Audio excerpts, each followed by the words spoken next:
Isang mapagpalang araw po sa ating lahat. Ito po si Brian. Sa ito po ang daily devotion ngayong araw, February 6, 2025. Ngayong araw po ay ating tutuloy ang ating series which is Seminary Edition. Specifically, ang topic po natin for today is about born of water. Ano ang requirement para makapasok sa kaharian ng Diyos?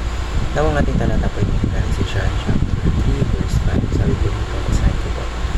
Jesus answered, Truly, truly, I say to you, unless one is born of water and the Spirit, he cannot enter the kingdom of God.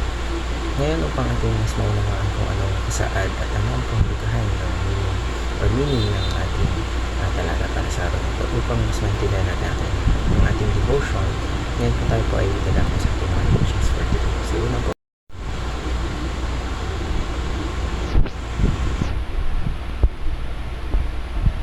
born of water refers to unweighted fluid, so ito yung physicality. Yung iba po, they believe that Jesus was talking about natural birth, like example when a baby is in the womb of a woman surrounded by water. So in this view po, Jesus is saying that before we can be born again spiritually, we first have to be born physically. Ikalawa po, born of water refers to water baptism. Ritual, so others see this as referring to baptism, where water symbolizes a fresh start and commitment to God. Yung baptism po, it is an outward sign of repentance and a way of accepting Jesus Christ as our Lord. And last but not least, born of water refers to spiritual cleansing, spiritual.